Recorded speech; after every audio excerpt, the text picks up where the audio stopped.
अभी हम हैं उत्तराखंड आंदोलनकारी मंच के लोगों के साथ and they want a change in this state.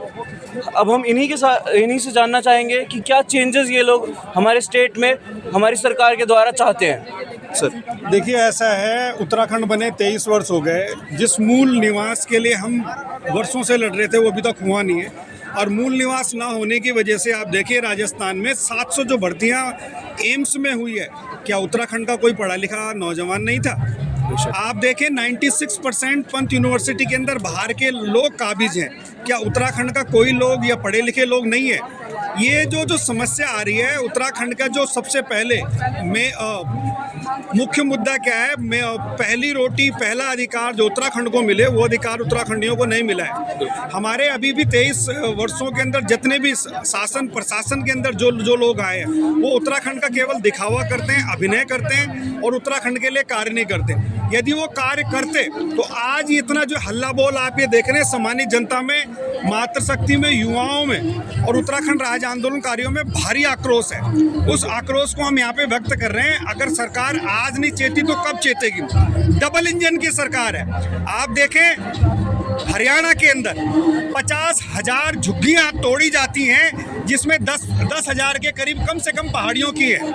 तो वहाँ भी जगदीश लाल खट्टर जी की सरकार है, वो ये कहती है कि मुआवजा केवल उनको मिलेगा जो हरियाणा का निवासी होगा, वहाँ का मूल निवासी होगा। बिल्कुल इसी तरीके से आप जाएं आसाम में, विश्वास आपकी सरकार है, तो वो भी अपने जो लोगों को ये हुकूक देता है कि आपको 80% आरक्षण होगा, आपका पहला अधिकार, पहला रोटी का अधिकार आपका होगा। आप नॉर्थ ईस्ट में चले जाइए, वहाँ भू कानून है। आप जो है जम्मू और कश्मीर में चले जाए तो भू कानून है। तो उत्तराखंड के लिए भू कानून क्यों नहीं है? यहाँ पे क्या हो रहा है? हम यहाँ पे उत्तराखंड में किसी भी रहने का बहिष्कार नहीं करते। हम चाहते हैं आए, हम तो चाहते हैं देश विदेश के लोग भी यहाँ पे आए, पर्यटन, मगर ज्यादा से ज्यादा लोग, क्योंकि जब मल्टीकल्चरल लोग आते हैं तो उत्तराखंड का भला होता है। हमारा विरोध केवल उनसे है जो माफिया है, जो 1 बीघा जमीन लेते हैं 50 बीघा जमीन में काबिज हो जाते हैं। अभी आप देखो अंकिता भंडारी केस जो है यमकेश्वर में हुआ, ब्लॉक में हुआ, वहीं पे एक नेगी जी को 22 साल के लड़के को मार दिया जाता माफियाओं के द्वारा, कोई न्याय नहीं होता। तो हमने उत्तराखंड यही नहीं देखा था कि हमारी माँ बेटी की जो अस्मिता है कोई भी तारदार करे। हम उसका पुरजोर रूप से विरोध करते हैं और हम चाहते हैं उत्तराखंड का जो मूल निवास है वो 1950 से लागू किया जाए। आपको मैं बताना चाहता हूँ 1932 का भू कानून झारखंड सरकार ने पारित कर दिया है। तो यहाँ क्या है समस्या, ये है कि हमारे लोग बड़े सुसुप्त हैं, बहुत सारे जो है शांति वाले लोग हैं, इसीलिए उनको अपने अधिकारों के मामले में सरकार के सामने, जनता के सामने अपना पक्ष रखना चाहिए। तभी जाकर के हमें जो है उत्तराखंड के जिन्होंने हमने राज्य का सपना देखा था, बहुत सारे लोग तो हमारे बीच में रहे भी नहीं है। इंद्र मोहन बडोनी साहब हमारे साथ में थे। जन्म दिवस आज जिनका जन्म, हम उनको सच्ची श्रद्धांजलि तभी दे सकते हैं जब हमारा सारे के सारे आंदोलन में ये सफल हो पाएंगे, सफल होएंगे। हमारा मूल निवास होगा, हमारा अधिकार। जब हमारे को यहाँ पे अधिकार ही नहीं होगा तो जो दिल्ली में बैठे प्रवासी 40 लाख है वो यहाँ क्यों आएंगे? जो 35 लाख बॉम्बे में वो यहाँ पे क्यों आएंगे? कि जब उनको जमीन खरीद के यहाँ पे भी रहना है, वहाँ पे भी रहना है, और यहाँ पे थोड़ा उनका अपना मातृभूमि में कोई छूट नहीं है तो क्यों आएंगे? तो हम चाहते हैं कि भूमि पुत्रों को तरजीह दी जाए, पहला नौकरी, पहला रोटी का अधिकार उत्तराखंड युवाओं को मिले, मातृशक्ति को मिले, यहाँ के लोगों को मिले। धन्यवाद आपका, आपके बहुत ज़्यादा अच्छे विचार हैं हमारी धरती को लेके, हमारे उत्तराखंड को लेके, और हम चाहेंगे कि ये आंदोलन सफल रहे और सारे के सारे जो भी चेंजेस ये लोग चाहते हैं, सारे आंदोलनकारी, उन सभी को, हर चीज़ को आंदोलनकारियों की सरकार सुने और सारे के सारे चेंजेस हमारे स्टेट में लेके आए।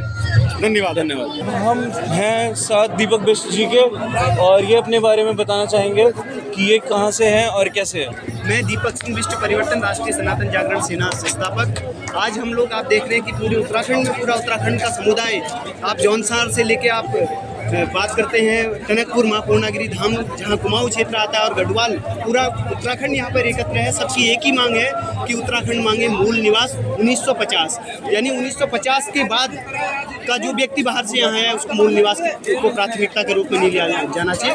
लेकिन सरकारों का कहना क्या है, हम आज तक की जो सरकारें कहती आई हैं वो कह रही है कि स्थायी निवास प्रमाण पत्र, आप देखते हैं स्थायी निवास प्रमाण पत्र 5 वर्ष की अवधि के बाद आपको यहाँ पे मिल जाता है। और इस प्रकार बाहर के लोग 1,85,00,000 आवाम इस प्रदेश की आबादी है, जिसमें मुझे लगता है 50 लाख से अधिक बाहरी व्यक्ति है। मैं ऐसा नहीं कह रहा हूँ कि बाहरी व्यक्ति को उत्तराखंड में आने की मनाही है, बाहरी व्यक्ति उत्तराखंड में आए रहे, यहाँ पे मूल निवासी बन के ना रहे। लेकिन हमारे उत्तराखंड के बालकों का, उत्तराखंड के नौजवानों के जो रोजगार को खाने की जो साजिश यहाँ पर चली है, इसको बेनकाब करने की आवश्यकता है। मैंने उत्तराखंड के लोगों के लिए 4 पंक्तियां मुझे याद आ रही हैं कि तेरा होगा तब सम्मान जब जागेगा तू बलवान, देवभूमि का मानव है तू, कर्तव्य तेरा बड़ा महान, सही समय पे ना जागा तो होगा तेरा घोर अपमान।